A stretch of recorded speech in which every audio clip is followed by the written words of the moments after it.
мына орозо деп эмнени түшүнөбүз, Рамазан деп эмнени түшүнөбүз, жарамазан деген сөздө эмнени түшүнөбүз. Анан биз бул нерседен эмнелерди табабыз? Кыргыз болуп жаралдык, эмне кылышыбыз керек? Азыр адамдар Кудайды каяктан издешибиз керек? Кудай деген эмне? Ошолор боюнча айтып бериңчи. Рамазан айын аныкташ үчүн ал жарамазан деген сөздүн сырын айтыш керек. Каттыраак агай. Жарамазан мурда болгонбу, же Рамазан мурда болгонбу? Жарамазандан Рамазан чыкканбы, же Рамазандан жарамазан чыкканбы?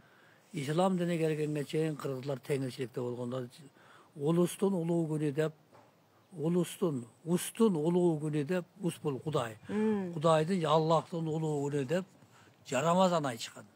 Жарамазан деген сөз 3 сөздөн. Биринчиси жар. Тигил тигиге жар болуп тур айтат. Ак жарылгасын, ак жар болсун деп айтат. Ошондо анан жаран анга жар болуп, жаран болду деп айтат кыз. Аң деген жоопко акыл эске.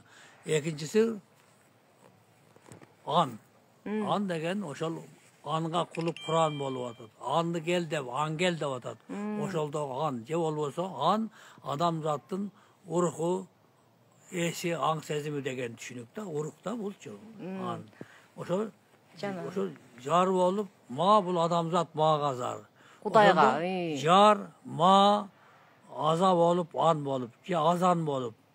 Ошол мага жар болуп, азан болуп айтылып атат. Ма бул манастагы ман ас болуп, ма андан ас болуп, манас болуп айтылып атат. Мына ушул сөздөрдө түбүндө булардын бар жоонда манас жатат. Манас жатат. Жарамазанда эмне кылган? Жарамазанда ошо мага азан айтып, же манаска жар болуп азан айтып, адамзат ошо тилек ниетин ошол жерге, ошол бирөөнүн мурда ошол менин бала кезде угушумда, чоң аталарымда, чоң энелеримде угушума караганда отуруп алып биз жанагы 58-жылы манас эпосу чыккан. Саакбай Каралаевдин варианты боюнча. Анан ошону отургузуп алып, ал убакта мен ал айдан болом, свет болбойт эле. Анан шайтан чырак деп койсо, ошону күйгүзүп коюп, анан боз үйдүн ичине отуруп алып, анан ошокко отту жагып коюп, анан ошо чыракты жандырып алып, анан окутат эле. Анан окуй берет элек. Анан ошо тегеректеп отуруп, жайлап отуруп 4 үй, 5 үй, кээ бир жерде 6-7 үй коңшу болуп отурушат да бир журтка. Анан ошол жерде келип алып аксакалдар отуруп алып, баягы ошол жана трагедия деп алып кайгыруу, окуяларды кыргыздар кырылып аткан ушул жагдайларды окуганда кадимкидей угуп отургандар ыйлашат эле. Айрымдар ушул чап деп кыйкырып берген адам аксакалдар болот эле. Көрсө манас тирүү экен да. Анын жан дүйнөсү аны окуганыңда адамдын жан дүйнөсүндө каныңды кызытат экен. Канда уктап жаткан меделерди ойготот экен. Анан ошодон кыргыздар ошо улустун улуу күнү деп гана ушул улустун улуу күнүндө Норузда адамзат адамат оюна нур болуп, уз болуп жерге келип, суудан мол болуп, ак болуп, ошо жана бул ак, бул өзүнчө сөз, ак өзүнчө сөз. Ошон үчүн ал бул актан суу мол болуп, ак болуп, сүмөлөк болуп атат. Көрдүңбү? Аны жоңмакап барат, анда чыгымдыктары бар. Мен кыскартып айтайын. Анан ошентип анан ушул күнү анан жарамазан айтып атышпайбы? Же болбосо мага азан айтып жар болуу, ошондо түбөлүккө болуу деген түшүнүк. Ал эми Рамазан ыра кылам, маада азан айтып. Ыра кылам дегенде. Ыра кылам, мага азан айтып. Бул кыргыздын сөзү. Ыра кылам, мага азан айтып. Ыра, ма, азан. Бардыгы кыргыздын сөзү. Муну татаалдаштырганын кереги жок. Биз тилүү сүйлөп турабыз. Ошол кыргыздын салтынан ошол Куранга бул орозо айт күнү Рамазан айы болуп ошондой жазылган болуш керек. Биз чындыкка келиш керек. Чындык келиш үчүн чындык деген сөздүн ичиндеги энергияны, жарыкты тааныш керек. Чындык орусча истина же правда дегенди түшүндүрөт. Кыргызча правда, истина, кыргызча чындыкты түшүнүгөт. Чын деген сөз, правда, истина деген сөз. Нар жагында ак деген сөз бар. Ак. Чында сен ак болсоң, Akta çın bolsa, oşo çında ak bol. Çın, oşo çındık dep aydı.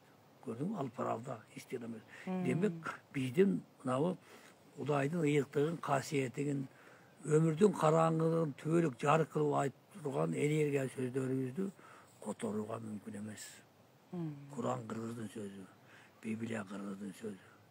Ve demek o Kur'an ıyık kitap, Biblia ıyık kitap. Sürö Kırgızdın sözü. Onun bar joğu oşon için biz ustun uluğu gününde İslam dininde İslam dininde Ramazan olup kaldı. Ustun ulu günde Ramazan.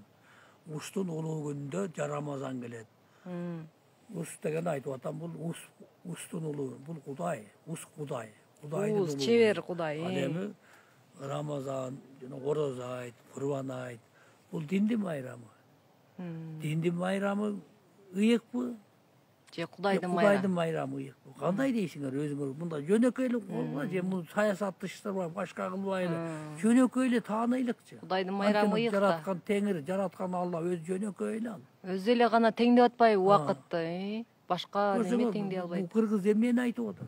Ошол Рамазан, Анткени Кудайдын жан дүйнөсүндө, Рамазан. Кыргыздын жан дүйнөсүндө, Кыргыздын канында Кудайдын сыры катылган. Кыргыздын жан Кыргыз дүйнөсүндө. гана манас айтат. Кудайдын Başka сыры. hiçbir el ayta albayt. Manastır ayan bolup, Kur'an ayan bolup gelip biröge aytılab. Biblia ayan bolup gelip aytılab. Krishna Buda aytılab. Manas kala adamzatda aytılıp kelет. Аянда учурчакта айтылат да, Кудай учурда болуп атат. Ошондо күчү болуп атпайбы, сөздүн Manas кубаты. özü aytıp atat. Manas bul çeksiz oyun çeksiz aytıp atat. Manas degen sözdün manisi emne? Har kimler aytışat öz bilişince. Öz bilişинче. Biröler tengesse ulu güçtöp. Ayrımlar asmanda tengep köpkö.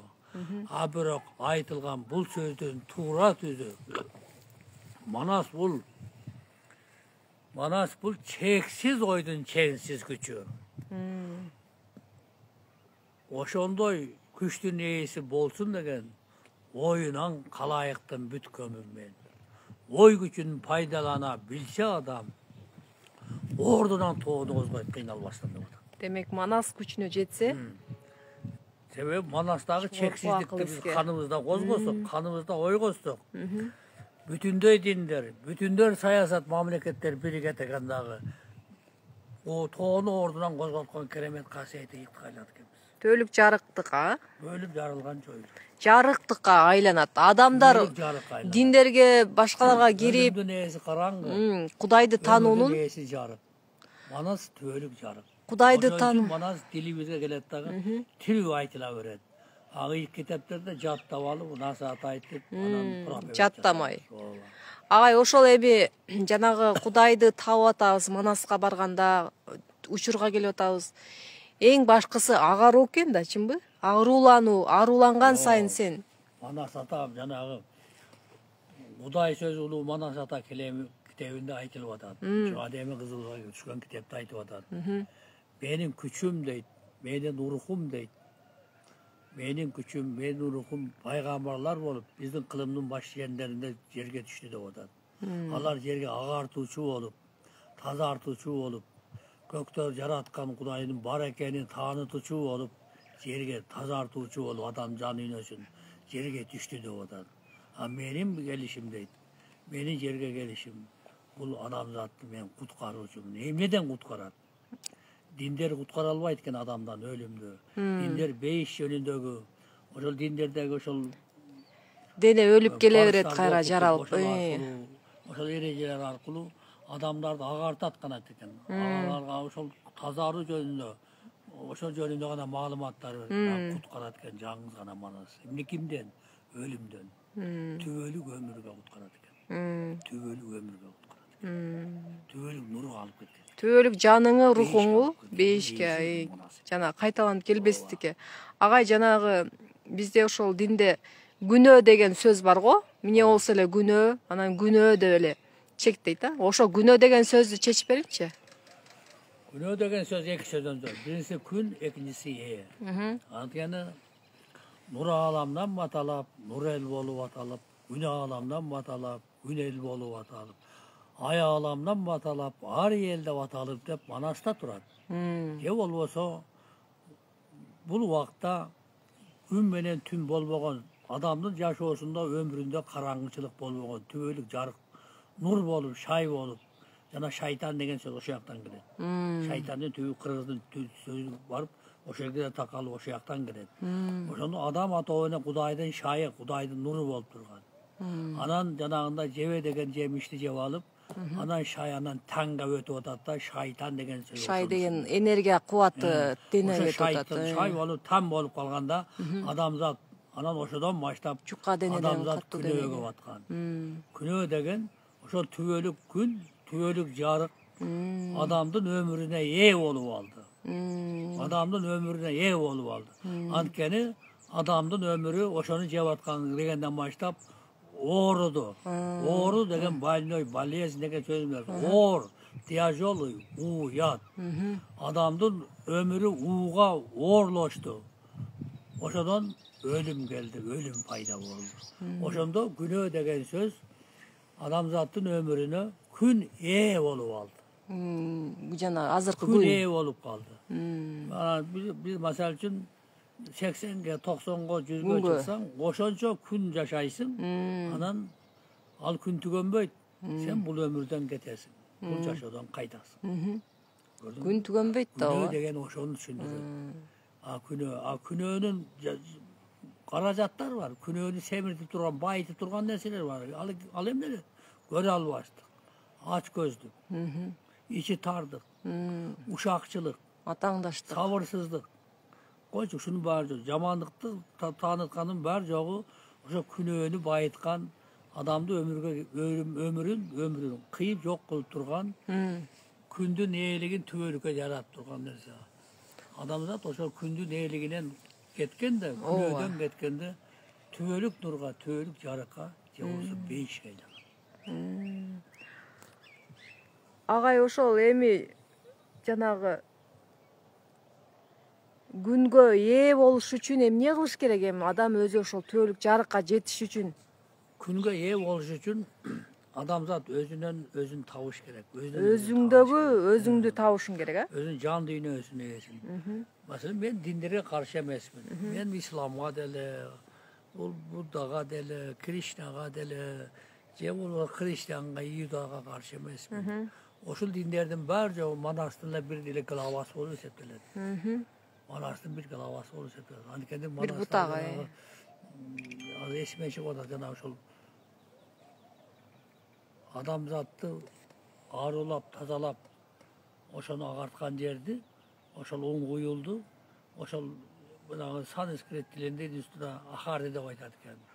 Anı manasta aytıvat alıp kırgızdın ağartu degen sözünden ahar dedip sanskrit dilinde taralıp düğünüge taralıp ketken. Oşo yerde aytıvat şambala tölüktü güyücü şam yaşoğunun başatı özögü söz dep jar salgan dep. Oşentin söz kurunda elimiz hiç nese tenge öğünü sığışında da oşunu aytı odan. Söz ağlamdı jarap turgan küçükken de. Anın içinden ağlamga iyi kılıp adamdı jarap turgan küçükken. Oşonun yaşoğunun barca öyle canınızgana söz gelet dep aytı. Oşonduktan janagı nendi suro bergeni? Günөөнөн arılıp жарыктыкка жетиш Günöödön үчүn kutkarılış üçün сөздү түшүнүш керек adam экен. sözden turgan dene eken, sözdün denesi, denenin söz eken adam tanış gerek. Söz arkalı denedeki bütündey. Denedeki künge iyi kılıp ayatkandı, tüvelük ömürge iyi kılıp ayatkandı adam çoğuş gerek. Göre alvastıktı, aç gözlü, cek gözlü, bölüp yarılı. Negizi buna açıkla hiç gerek ama buna bizim özümüz buna saltı İslam dininden getirdi. Dindin özündekiler kanday bölünüp atışak. Kanday bölünüp atak. Buna muftiyatın özünde kanday bölünüp jarılar bolup atak. Mamleketin korkusundan gana korkup turat. Olursa biri kırıp salatasın. Emne üçün ana bölünüp atak. Antken emne çok, alarda uruh çok. Kağızga jarılgan gana ereceler var. Can dünyadaki tirүүлük yok bu. Tirүүлük bu, uruh bu, kağızga düşpeyt. Mümkün emez. Senin dilinde var oldu. Түбөлүк байланышта болуп турасың Oşon да. Manas aytып атат. Akırkı ötmök doğurdu. Akırkı aytar sözüm ötmök doğurdu. Adamzat adaşpastan düşüp yolga. Dinderge bölünüşüp acıravay. Dinderge bölünüşüp acıravay. Dilinde bolgon dildi çanıp darmay. Köremet koydan ayın. Dilinde bolgon dildi çanıp darmay. Bardın teske salıp tengep durgan. Bardığın ulu güçlü tanım adam. Taslıkta banastağı ulu sözdü. Tazarsa dil peylin, dil niyetin adamzat. Oşol Cenab-ı Taspikte Gülölü kaldırışlar joyuşun adam görüyorsun. peylin, dilin de tanıp ağartış gereken, tazalaş gereken. Sınınan, ötmök doğurdun, ötü anan, sıyına, tüvölüktün, ulu güçtün, tatıydı adamda. Bu ne degen, aytı batmay, oşol kündü neyliginen kutu olup, tüvölük jarakka iyi oluşun, beyişke iyi oluş için. Na oşondan beyişine çıgat. Hazırlı Beylimizni, dilimizni tazartışın. Din demez. Din o narcakta bölüp jarıp emetkende çıkpaydı o. Antken oşol adam dilinen peylinen adaşıp adam atağına. Anan adaşkandan jogolup katdı çok. Anan kağızga paygambarlar arkulu yazılıp anan oşolor din bolup atpar. Gördün mü? Ay, dil bu alamlık, kudaylık türü var bolup kuday men adamdın türü baylanışta durgan çındığı. Alemi paygambarlara gelgen uruk sözler arkulu bu din deri olur septeler. Kırgızlar oşo dilde türü var bolup durgan. Dili menen görüp durgan, gökürü menen görüp alıp göktегі asmandağı kuvuşlardı жерге ылайықташтырып, көчіп, қонып, ошентіп, жайлауға көшігіп, ошентіп, егін егіп, ошентіп, қырғыздар жер бетіндегі адам атадан тарағандардың ең байырғы елі болып есептеледі. Бул жерде бирөө суроо берип тур да, теңирчи болуунун пайдасы эмне, кандай баалуулуктары бар дейт. Эми как будто биздикин теңирчилер түшүнүп алыптыр. Теңирчи деген сөздің мааниси бүгүнкү күнгө чейин эч ким ачып бере элек. Теңирчи дегендин өзү бул туура эмес сөз. Ошо дагы. Теңир бул жараткандын ысымы. Аллах деген Анан дейли. Теңир ана чи деген ошо теңирден башка теңирди жараткычы мен деген эгөөнү пайдаланган сөз бул теңирчи деген. Жемин кой а. Кой деген, чу деген, чи деген үчүн улап койсоң, ал койчу адам маанисин өтүп калат. Кой жөнүнө кой жаныбар. Чи мүчөсүн улап койсоң койчу болуп калат. Азган теңиргеден чин улап койсоң ал бул шайтандын теңирчи болуп калып атпайбы. Теңир деген көзгө көрүнмөгөн, көзгө көрүнгөн алам адамзатты. Аламдын акыл эс аң сезими, адамдын акыл эс аң сезимин өзүнө теңеп бар кылып теңдеп турат. Тең кылып турат. Же болбосо бар жогу тең болуп турган сөз. Теңеп турган сөз. Бул сөздө эч кандай бир карама каршылык жок. Ошон үчүн айтып атат. Манаста айтат, ыр өзү түп керемет. Ыр өзү түп керемет. Караңыдан үн ыйгарып дүйнө кырган. Ошо тең кылып, ыр кылып, ыр алкылы бүт ааламды теңдеп, өзүндө бар кылып, асман менен жерди жаратып аткан чындыкты айтып атат. Мындай далилди эч жактан таба албайбыз. Ошо да убакытты ак менен караны. Анасы ата ошентип айтып атпайбы. Ыр өзү түп керемет. Караңыдан ыргагы үн ыйгарып дүйнө курган. Кантип куруп атат? Тең кылып куруп атпайбы. Теңеп атпайбы. Бардык нерсе тең Манас ата өзү жөнүндө жанагы тунуга отурганда айтып атат. Алам менен жерине теңдикте деп атат. Теңдикте. Алам менен жерине теңдикте деп атат. Кудайым менин өзүмдө деп атат. Чурум. Чексиздик менин жүрөгүмдө деп атат. Ушурум менен өзөгүмдө деп атат. Кайсы пайгамбар ушинтип айта алат? Барбы? Кудайым менин өзүмдө. Жок. Чексиздик менин жүрөгүмдө.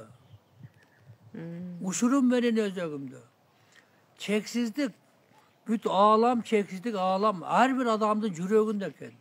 Ошон үчүн жүрөк деген сердце деген сөз эмес экен кыргыздын тилинде. Ал эки сөздөн экен. Биринчи жүр, орусча живи, жаша. Экинчиси ак, бул Кудай. Акка бар деген сөз экен да. Акта жүр. Акта жүрсөк биз түбөлүк акка жалганып, акта жоруп ал. Ошон үчүн кыргыздар кошок кошуп атат. koşup atat kimge? Hakka. Ыйлап аткан жок. Hakka koşup atat. Anın tирүүлүктө кандай жакшы иштерди кылган. Ошону коюшуп келген адамга жарыя кылып угузуп, ошол аркылуу жаратканын өзүнө угуп, акка кошуп атат. Ошону кош, ак деп кошок деп атат кыргыз. Айланайын. Биз эмне деген кереметти айтып атабыз. Биз тирүү чындыкты жасап атпайбыз. Ооба дагы. Тирүү чындык, тирүү бул салт болуп эсептелет. Өмүрдүн өлбөстүгүн таап жашоо тирүүчүлүктө ушул салт болуп эсептелет. Өмүрдүн өлбөс Салтты чындыгы. кагазга жаза албайсың. Өмүрдүн өлбөс чындыгы. Учурда болгон жагдайга, шартка, кырдаалга жараша салт өмүрдү түбөлүккө кармап турган багытка ылайык ташылып уланып кете берет ынтымак менен биримдик. Ошо дагы кыргыздын бир эле салтындагы конокту айтып бериңчи мисалга да. Кандай керемет, Ой, конок дейт. Жана Насырдын Байтегин акыл чоң акын болгон, ушунун бир ыры бар, төрсап. Кыргыздар конок келсе кубанышат. Конуп кет, түнөп кет деп суранышат. Үйүнө жылан сойлоп кирсе дагы ак чачып, сүт чачып чыгарышат. Өтө керемет укмуш. Мынаке. Ой, ошондо конок кем ошондо? Кыргыздар ошондо. Конуп кет, түнөп кет. Бул салт. Кел деп. Конок. Аны конокту ошентип кондуруп, ошондой кылды. Керек бир жылан сойлап кирсе, ак чачып, сүт чачып чыгаруу. Бул салт. Атаңды өлтүргөнгө энеңди берип бир салт. Бул түбөлүк ынтымак менен биримдиктин ээси. Кыргыздын тилинде, кыргыздын сөзүндө, кыргыздын салтында. Эчтекени бөлбөйт да, эчтекени жаман көрбөйт. Ошондо конок деген эки сөздөн. Конду. Капыстан түн ортосунда бирөө Çoğuşun öyle jolooçu geldi senin үйüңө, kondu. Kim bolup kondu? Ak bolup kondu. Oşon kon deyt, ak deyt, kon ak deyt. Ağa, oşon konak emne kılıp atat? Oşon bir jakını үйгө kelip kalsa, emçekte bala bolsa, oşo balaga vermegen sarı mayın alıp çıkıp, tün ortasından konağı oşonu sıylap, ak şeşep töşögün salıp jatkızıp, ertesi tapkanın tap, konakты uzatıp koyup atat. Çatkanı beker, işkeni beker, jolga uzatıp koygonu beker, sıylagany kadırlap, akça төлөгөн жагы, akçаны kabul algan emes kırgız. Anı uyat degen. Uyat degen salttın jamanlıkты joyup turgan mıyzamı. Kırgız saltta uyat degen söz tübölük ömürdü bar kılıp, ölçü ömürdü joyup turgan, oşol enelerini karmak turgan söz. Bu sözlerдің maalesef bugün düşünmeye kalmadık mı? Tölük ömürdü var. Gördün mü? Ne degen kaşiyet keremet terenglikler turat. Ova. Oşo Kırgızın saltında uşul ele buna şu yaşoğdu ele beyiş var. Antkeni oşo sen konak gelsen bölgüne varsan beyiş değil yaşan sen akça төлөбөйсүң. Jegenin beker, jatkanın berer, uktağanın beker, kadır sıyın var uzatıp koyganın beker. Bu beyiş mi? Ova, beyiş de. Anladın mı? Jarıksın. Hazır bunu yaş sevmeyenler töremeye kalıştı. Ekö bolot. Bu jaratkanın aldığında, jaratkan Allah'ın Tengri'nin aldığında öte çoğun günü. Antkeni töre degen söz Kırgız gana söyleydi. Cervetine 5000'den aşık söz bolğon eken, 5500'den aşık söz bolğon, til bolğon eken gelecek.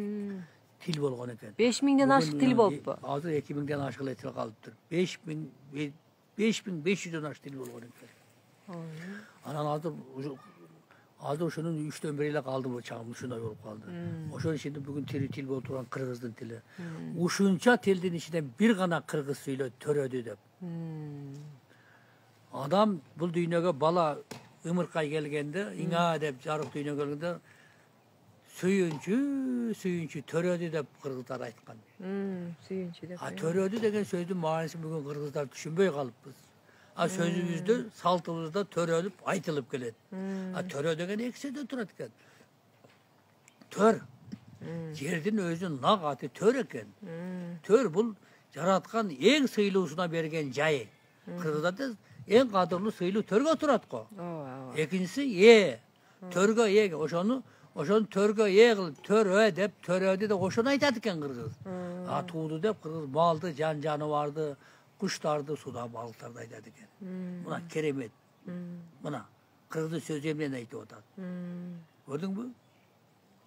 Oşondo her bir bala ekincisi suyuncu. Suyuncu. Şu yerde Kur'an angel degen sözlerini sırrı jatat. Suyuncu degen üç sözden suy. Kim geldi? An geldi. Çı geldi. Koy olup kalat, çınırsan koyçu olup kalat degende suy. An geldi, çı geldi. Oşondo suy deyit. An deyit, çı deyit. Suy, an suyuncu deyit. An geldi. An Kırgızda eneden törölü atat. İslam dininde kitapga жазылып atat. Tamgalar menen. Kırgızda ançı gelip atat. Andı jaratuçu gelip atat. Kudaydın önü sozup, ul bala, kız bala gelip atat. Bunday kızıklar olup atpay. Suy bul Kudaydın ısımı olup atat. Oşo Kudaydın ısımın ünü arkalı, dang toğuçu, jayıltуучу, köktün erkin jerde jaratуучу geldi degen mani eкен. Bul Kırgız'dan. Suyuncu degen. Kim geldi? Törödü, törgö ye geldi. Bu emne degen kereme tutmuşlar. Oşon için Kırgızlar, Kırgızdın ruhu bugün. Anın tuğ okusun Manas ruhu. Manas atabız adamzatı saktooçu, adamzatı agartуучу, adamzatı kutkarıcı, adamzatı tazalooçu küçköy. Ошо Манас атанын жанагы сөзүн ар бир тамгасы чечилет го. Ман деген мен, деген ме болуп. Man degendi Vietnam tilinde başka tillerde adam dep düşündürüşüyor. Tuğra ele. Men деген, man. Kanday desem, abzırak deyim anda tuğra dep aytam. Biroq sözdün etimologiyasını alganda her bir tamga manige var. Her bir tamgada ün var. Her bir tamgada ün var. 40 başka tamgada 40 başka ün var. 40 başka da ünde 40 başka mani var. Hiç yoktan vardı jaratkan mani var. Eşek aykırsanı eşek deyimiz. Kişinese yılkı deyimiz. Sayrasa ne deyimiz? Çımçık deyimiz. Bileriz de ündön. Mağarasa koy deyimiz. Mekrensem ne deyimiz? Eşki deyimiz. Ünde mani var. Aslında hem bir tamgada mani var.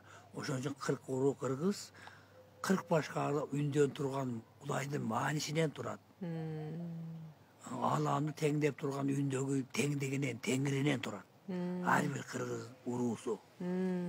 Uunu vurup soğup, uunu tazalap ündön turat. Oşonun 40 yılı Kırgızda.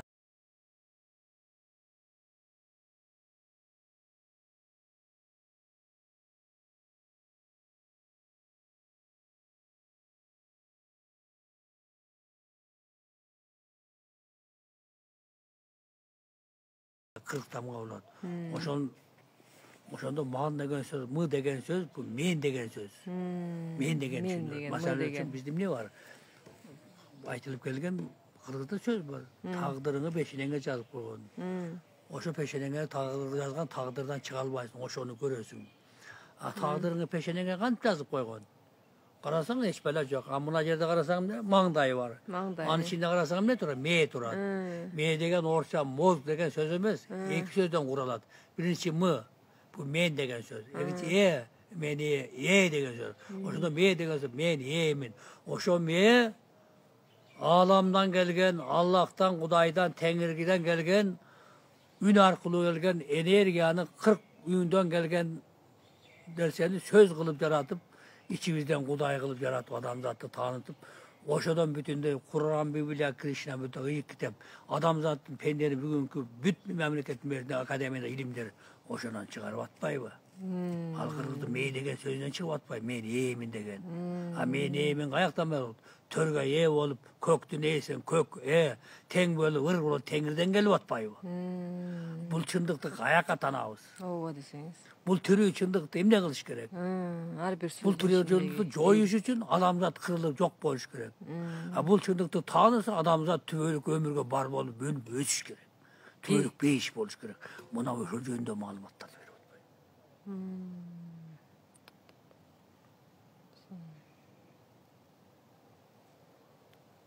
Uşunday kızım.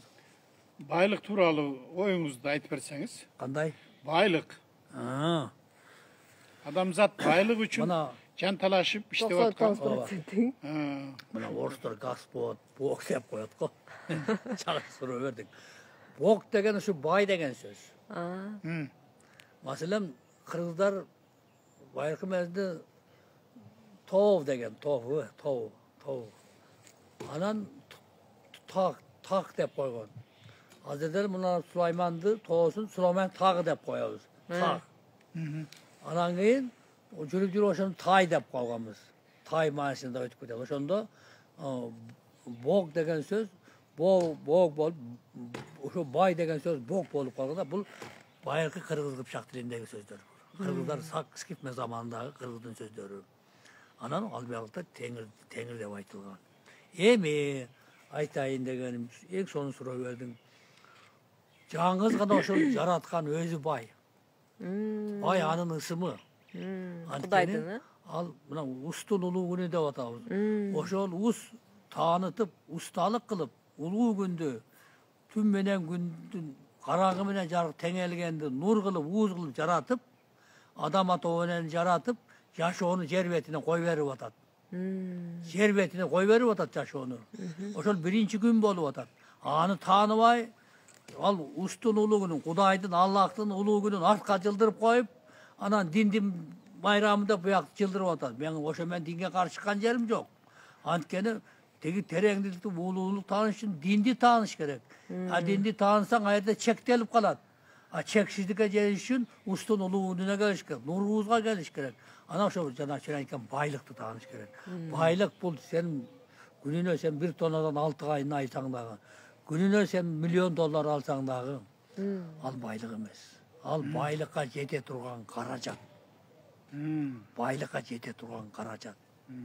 Сен мечитке барып 5 эмес 10 мал намаз окусаң дагы, церковке барып алып күнүнө 10 мал сыйынсаң дагы, сен барып алып монастырга барып алып суткалап жерден медитацияга жылда медитация отурсаң дагы, сен ага жете албайсың.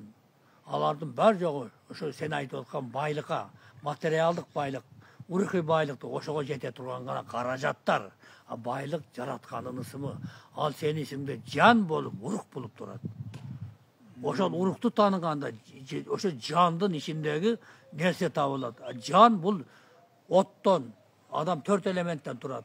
Оттон, абадан, суудан, жерден. Ошо 4тө айкашып, ошону сен Медер деген илим бар. Мезгил сабактардын китебинде атом кылгызга келип түшкөн китеп.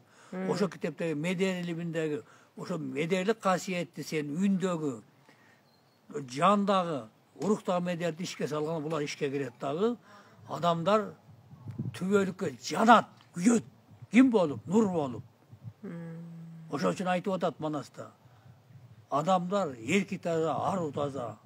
Aldanmaz, tahsillenmez azgırıka. Canı, uruku, jayın taap keng alamdan aylanat tölüktü almanasqa. Demek baylık azgırık ha? Oşondo baylık bugünkü adamlar materialdık düynönün çeginde gana oylanıp atar. Bütüp kalat da la. Bu baylık emez. Bu baylıkka jete turgan uaqtılıq ajarajat. Ruhani sen ölüp ketip atkanda sen bu yakta 1000 ton altının bolsun. Anı sen oşon meni janingdi alıp kala alasın mı? Alıp kala albaysın. Bu jönünde muna İslamda okutup atkandar emne degen keremet jakşı nerseler. Janagı Hadi Şükür bol aytıp atat. Kafenden çöntögü jok dep tur aytıp atat. Çöntökseli salıp koysun kampinga gamne kılatan. Oşo kampinga oşo yerge falanca altını salıp koysun alganda dünyada sağa jardam berip bermeyt. Oşon üçün adam emne menen jetet? Baylıkka. Emanı menen jetet. Emanı menen. Oşon üçün Kırgız aytat. İmanı joldaş bolsun de. Sözün tuğra aytılışı eman. Eman. Jaratkandın özüne tağılsın menen. Man mı memin an urukmun. Uruk tübölük sende bar boldur. Seni jakşı jaman günölü günöz kılgan işleringdi oşol registrasiya kalap kattap durur sen takdir gitebиңe. Gördün mü? İmneň senin imanıň oşol üçin senin imanıň joldaş bolsun dep aytат. Perişteler emes ha, ruhta. Oşol imanıň ağırsa beyişke tozoko ketesin. Kırgızça eman, jaratkanyňysmy? Man mı memmin an sendegi seni bul düýnöge jaşoga apkegidagi senindegi akıl saň sezimdi neysi uruku. Oşol ruhtar. Oşol edeyt, ma deyt, an deyt, eman deyt. Onun iman emes. İman bul buzulup aytılgan söz. Je til iliminde ündöşü dep koyot. Oşol kийинки sözgө карата баштагы söz sözü ıga ötü iman bolup aytılıp kalıp atar. Ündöşü. A negizi sözdü ajıratkanda kaygı, muң, ilo jölünde түшүнүк болуп. Man men an urukmун, sözmün. Gördün mü? Eman. Türkü manası eman. Eman. Oşon üçün İslam emes, salam. Jaratkandın жаңгызысымы. Allah da, Tengir de, Gaspot da uşa giden gelet. Mesela bunu şöyle jatat. Buları talaşıp, tartışıp, bular sayat izleyip, bana gün ölüsün, sensin deştin gereği yok. Bunu can düğünü özmeden açılıp, bular da okutup, bunun manisi hem de bunu kılsak, Kırgızlar adamzatқа жер бетini ағартуучу, тазартуучу, таанытуучу, кимди көктөгү жараткан Алланы таанытуучу болуп, жер бетинде тирүү илим болуп тарап кетет. Тирүү агартчу болуп тарап кетет. Маселе ушунда. Ошондо периштелер күнөөнү жазбай, рухтар жазат экен да? Ооба. Агай, рух башка жакка барат, жан башка жакка барат дедиңиз, э? Ооба. Ошон үчүн айтып атпайбы. Жараткан Теңирдин сөздөрү таасирдүү, жандуу. Жандан урукту ажыратат. Жандан урукту ажыратат. Жандан урукту ажыратат. Сөөгө чейин, сөөктүн чучугуна чейин жетет. Танеңдагы, жаныңдагы ооруну жоёт. Ким жоёт? Урук жоёт, жан жоё албайт. Жан өткөн чак. Урук келер чак. Can менен урукту бириктиргенде адамзат Манас илимине келет дагы адамзат түбөлүккө учурга айланат. Ушул жерде дин окуулары бүгүнкү чейин таба элек, жете элек ушул жерге. Бирок ошого кетип атат. Баратат. Келечекте ошого келет. Жөн эле бул сен мусулмансың, сен теңирчиң, анын кереги жок. Жөн эле мындан эле Алла Таала баарын сууну бекер берип атат. Жерге азык аксаң, жер өзүнүн азыгын бекер берип атат. Gündün nuru bekер. Ава бекер. Бәр жоғы бекер бол, ава бекер болып отады. Ошодан жаралып чыкканын бәр жоғынан алаңын dünya paraları talaş böyle özü atamdı. Meneli oldu. Dinlerge bölünüp alıp ele. Paygamarlarga bölünüp alıp ele. Mamleket sayasatlar bölünüp kırıp atadı. Bilin. Oşonu biriktirgen bir gana eman. Bul eman. Manga ol. Manasqa gel degen söz. Manas degen men. Han jaratkanın yerge gelgen urukumun. Asmandan mı?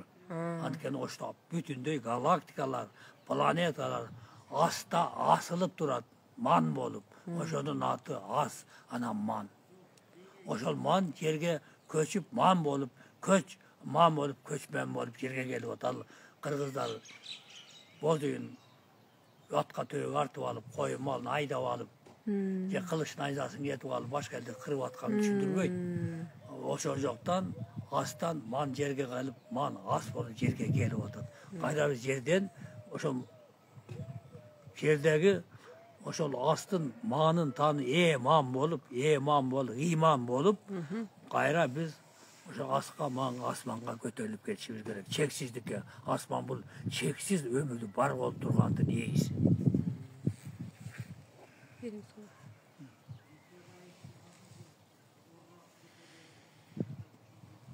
Oldu şu.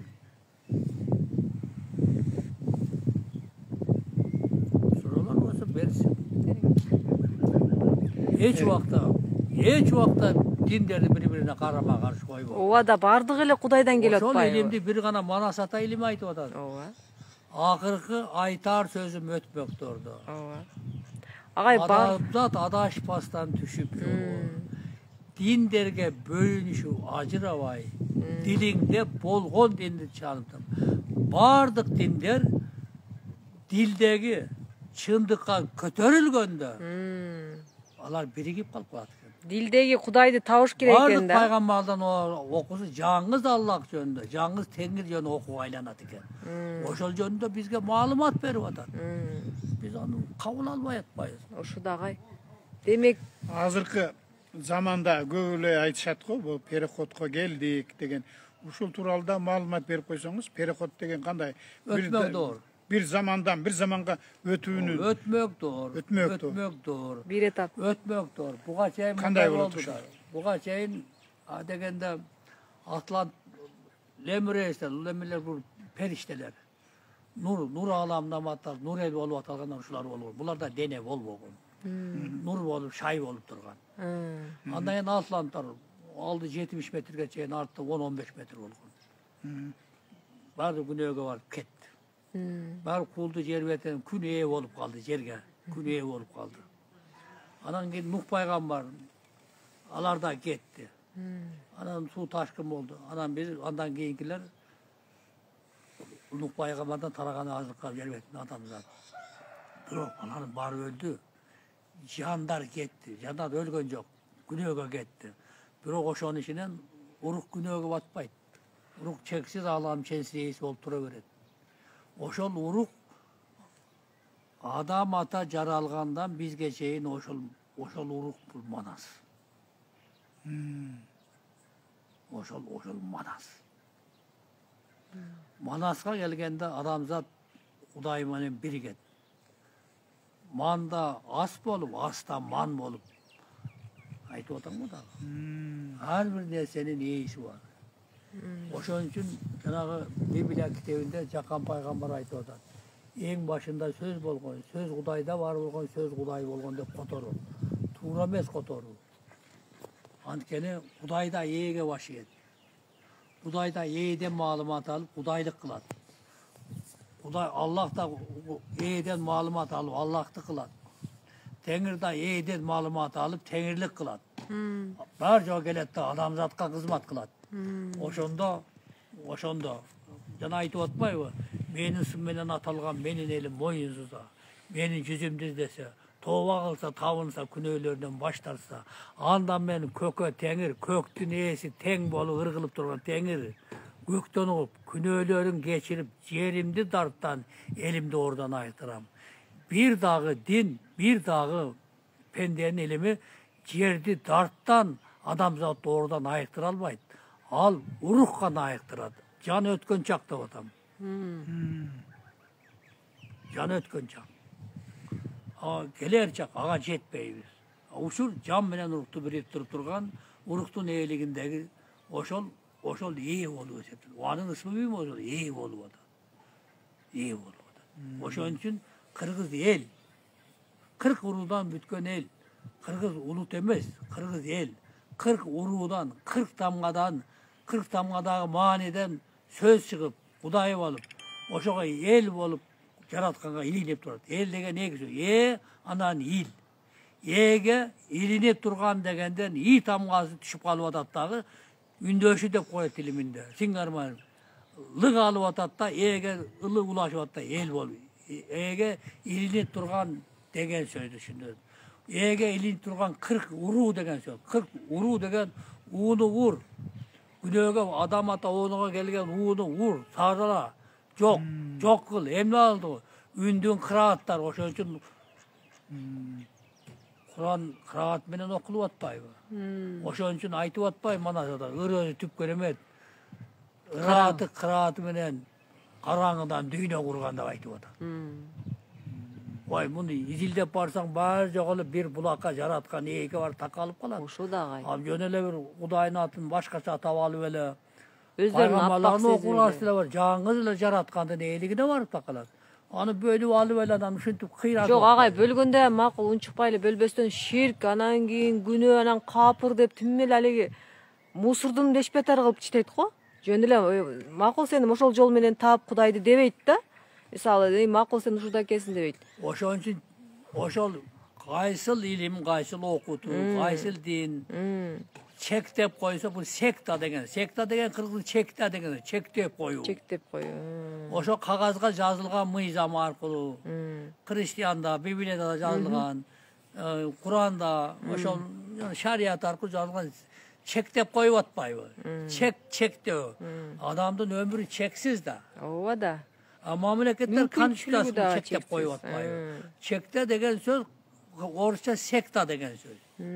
Эми бул акыркы мезгил келип калды, эми муну ошондо мамлекеттер, диндер секта деп айтса, кыргызда чектелип калган деген. Манас айтып атат, мен чексиз ойдун ченсиз күчүмүн. Ал эми бүтүндөй акыл эс, аң сезим ошол ойдон келип атпайбы? Ойдон жарып атпайбы? Бүт диндеги жазылып аткан ошол шариятта бир хадистердин баары жогу. Ойдон келип Сүрө атпайбы? аяттардын баары жогу ошол ойдон сөз болуп келип кагазга түшүп атпайбы? Ооба. Ошону манасада өз жөнүндө айтып атпайбы? Мен чексиз ойдун ченсиз күчүмүн.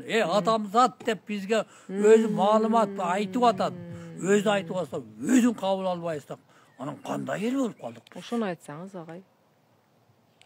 Аны диндерге бөлүнүп ажыратпайсың. Ооба. Дилиңде болгон динди чанып танбай деп атат. Өтмөк жолдон өтүп кеткиле деп атса, ооба да агай. Ынтымак менен биримдиктин, адамзаттын ынтымак менен биримдик жараткан көктөгү Аллахтын, Теңирдин, Господтун эркинин жердеги аткарылышын айтып атпайбы? Ооба да агай.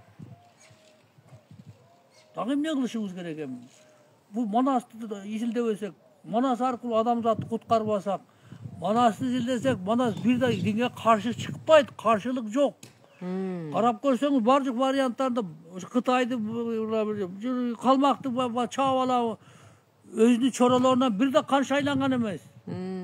Бир эле ынтымак, бирдей бололу. Жараткан Теңирдин калкыбыз бар жогубуз. Өздөрүнөн шайлап алсын, өздөрүнөн болсун деп канча шайлап коюп. Кайра кетип калган эле кайра каршы чыгып атпайбы, башка болуп атпайбы.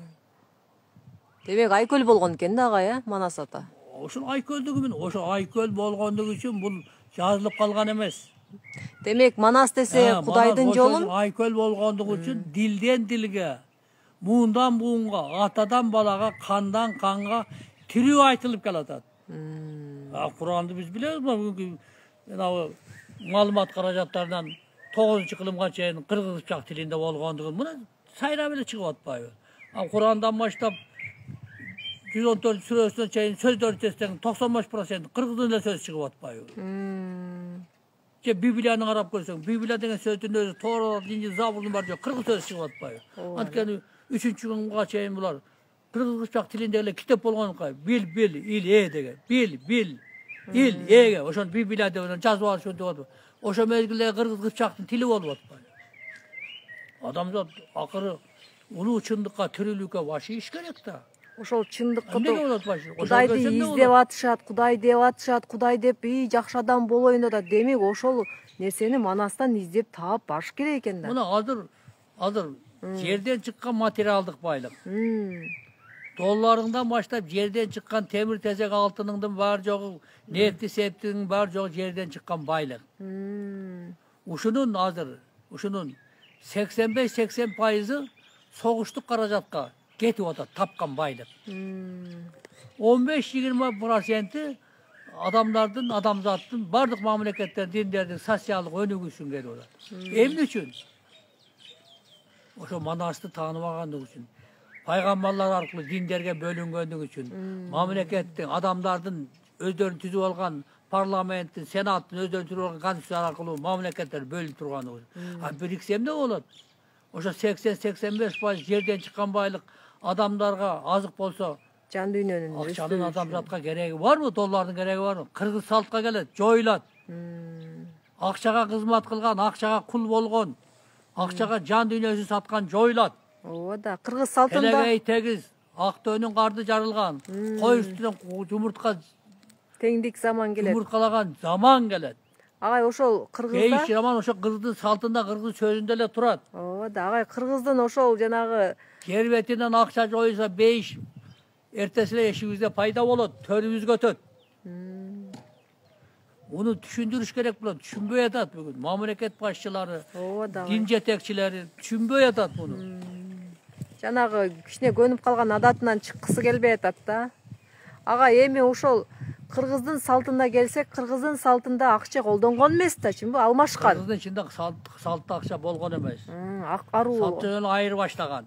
Айырып баштаган. Азыр мына кече мына Тибетке Жолдошбек бир жыл жашап келдим деп айтып атат. Анан айтып атпайбы? Акчаны билбейт байкалды. Кандай болот? Ошол жерде дейт, даже алтындарды дейт, жана сонун шуруларды дейт. Эми аны дейт, ошону бир мешок, эки мешок күрүшкө эле алмашып берет дейт. Ага дейт, паланча тондай продукт алсаң болот дейт. Айтсам дейт, мен тыйып коет дейт, ошондой болуп, анан алмашып, анан топозорго жүктөп анан кетет дейт. Көрдүңбү? Анткени алар бейиште жашашат. Жан дүйнөндө. Акчага кул эмес. Akça adam imanın emes, imanın almaştırsa bu kulçuluk doğur. Çektelgen qoğum. Adamzat ekenin, mandın ekenin, de man ekenin tanısa bu beş zaman gelir. Адам ар бир адамда Кудайдын руху, Кудайдын өзү жатканын билсе, ар бир адам кут экенин билсе, анан ошондо акча жойлот. Азыр намаз окуп эле каражатты Ошон үчүн окутушубуз керек. чогултайлы деп эле. Анын үчүн жада чектөөлөрдү койбой эле. Эгер биздин мамлекет башчылары ушу мен айткан сөздү таанып, ушу жөнүндө көтөрсө барбы? Кыргызстанга ушул илимди, жан дүйнөнүн илимин, жан дүйнөнүн азыгын, жан дүйнөнүн илими аркылуу, жан дүйнөнүн азыгы аркылуу эмне кыласың? Жан дүйнөнүн ээсин, эманга келесиң. Ээде ман болосуң, иман, тирүү иманга айланасың, тирүү бейишке айланасың. Ушуга келбек да. Ооба да. Бул мен айтып аткан сөздөрдү Библиядан, Арабтан, алардын хадистеринен, алар сөздүктөрдөн булар чече албайт. Аны эреже кылып чечип атпайбы? Кыргыз өзү сүйлөп атпайбы? Мына Куран 44 114 сүрөдөн турат. Сүрө дегенди сүрөт тарса муну ширк деп айтып атат. Эгер тартылган сүрө ширк болсо, анда Куран 200% ширк болот. Эмне үчүн? Ошо сөздү түшүнбөй, ошол аалымдар ошо сөздү айтып атат. Сүрө деген кыргыздын сөзү, эки сөздөн турат. Биринчи сүр, муну аппак барак. Ошо алиф деп сен тамганы сүрдүң. Еттің, же жаздың, сүрттің ошоға. Көрдің бі? Кимди? Ени. Жаратканды. Аллахты емес, ени. Теңирди емес, ени. Ени сен сүрдүң. Ошон сүр дейт, эдей, сүрө дейт, сүрө дейт. Аян дейт. Демек өздөрү чече алган эмес, тамам. Аян дейт. Ай, дилиңдеги тирүү, кагазга түшпөгөн, жараткан теңир менен Аллах менен байланышып турган, жараткан ээ менен байланышып турган дилиңдеги тирүү акыл заң сезим чындык. Ошол ай ан болуп, анга курулуп Куран болуп атпайбы? Ан бул урух. Жарык Куран. Ошол урух аркылуу ай жарык болуп ачылып атат. Жашоонун маңызын сага ачып берип атат. Бул тирүү чындык. Ошондон кагазга арабтар динди кабыл алган мезгилде булар жапа сыяктуу эле болгон. Өзүнүн апасын өзү аял кылып алган. Кыз бала төрөсө түрөлө кумга көмгөн. Анан ошон үчүн ошол элге Алла Тааланын амири менен Мухаммед пайгамбар ошол жерге пайгамбар болуп түшкөн. Эмне үчүн? Ошол элди сактоочу болуп, ошол элди агартуучу болуп, ошол элди тазартуучу болуп, көктө көкө теңир Аллахтын бар экенин билдирүүчү болуп. Бирок куткаруучу эмес. Мухаммед Куранды карасаң, бир да жерде мен куткарчумун деп айтпайт. Куткаруучу жалгыз гана Манас. Инжил китебинде, инде ан жылды, күн Кудайдын үнү жылып атат. Ага чейин биздинчи чейинки эрада тетири санап келет. Иса Машаяк төрөлгөндөн баштап анан 1 2 3 деп бүгүн 2024 жыл болду. Көрдүң, оңго саналып келет. Бул ошону таандырган чындык. Аны жөн эле капыр дей берген болбойт. Кудайды ким кабыл албаса, жүрөгүндө Кудай жок болсо, ошол капыр. Кудайды Аллахтын бар экенин жүрөгүндө тааныса, тилине, динине ырасаста мамлекетине бар. Аны баары да мусулман. Аны чектебеш керек. Демек кайсы тилде Кудай менен ишенсе, ал мусаулман. Мусаул кимге? Манга, манаска ул. Неге Мусага деген агай? Мандын эсими деп көктөн элип атат. Неге Муса деген агай? Неге Муса деп айткан? Себеби биринчи Куран китеби 4 китеп Куран болот. Биринчиси Торат китеп, бул Муса пайгамбарга түшкөн. Экинчиси Забур китеп Дөт пайгамбарга түшкөн. Үчүнчүсү Инжил китеп Иса пайгамбарга түшкөн. Төртүнчүсү Куран китеп Мухаммед пайгамбарга түшкөн. 4 китепти биргенде ошол Куран деп 4 китепти бириктирип Куран китеп деп айткан. Себеби андан жерге курулуп үн чыгып атат. Алардын дилинде ошо кагазга жазылып атат. Ошондо тоонун башында, тоонун кырында Мусага үн чыгып атат. Биринчи түшкөн үчүн. 10 мыйзам чыгып атат. Ошондон тоодо toğunun kırında ıra olup to ıra et dep kırgızça tüşüp atat. Toğda ıra olup et dep Kırında kırgızça toğrat dep etilет.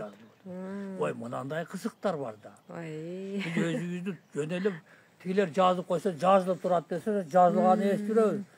Айтылгандан жазылган. Айтылгандан жазылат.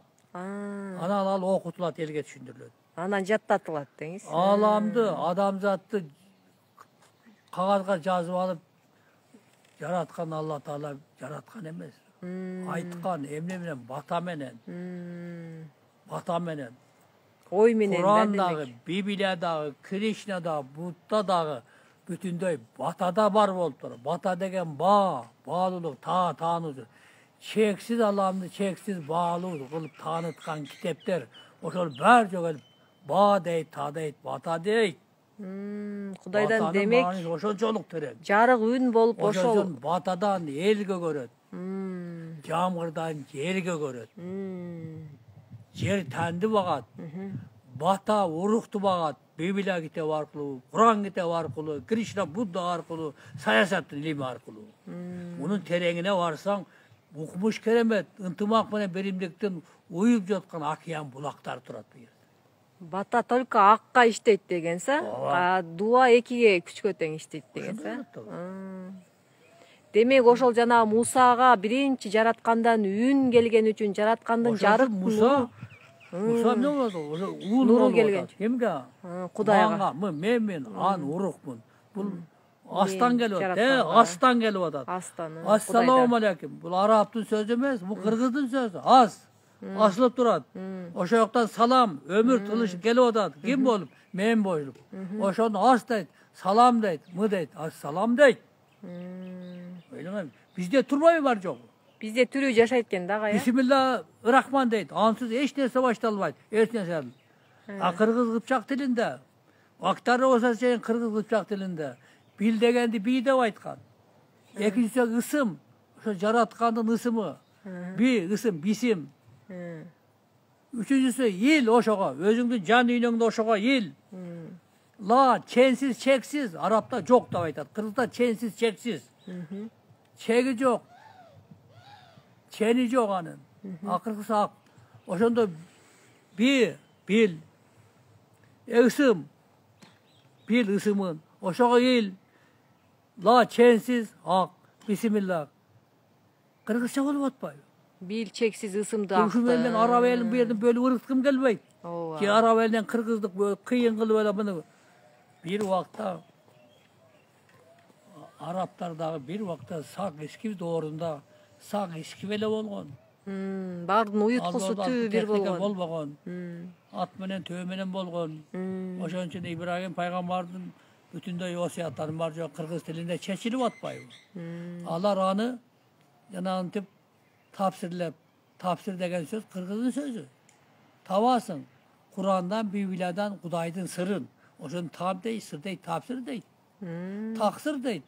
Ошол Кудайдын сырынын илимдин тагына жеткенге, Курандын тагына бийиктикине жеткенге илим аркылуу ошону так дейт, сыр дейт, таксыр дейт. Бул бар жолу биздин тилде турат мунун бар жок.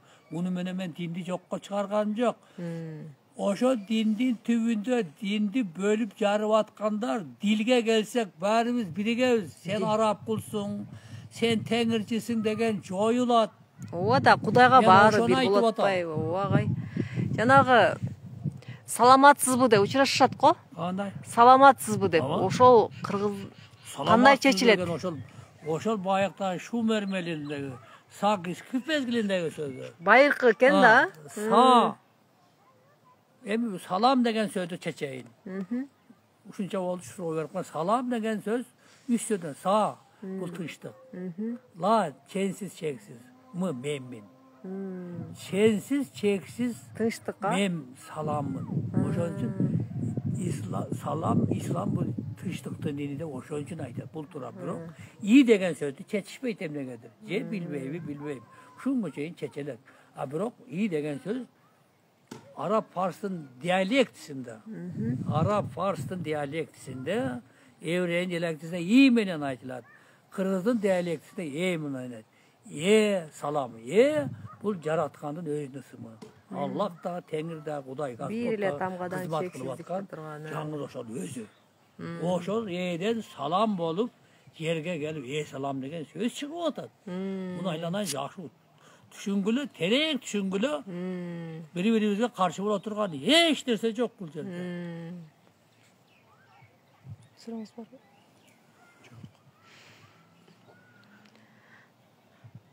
Ыраазыбыз агай. Керемет сөз.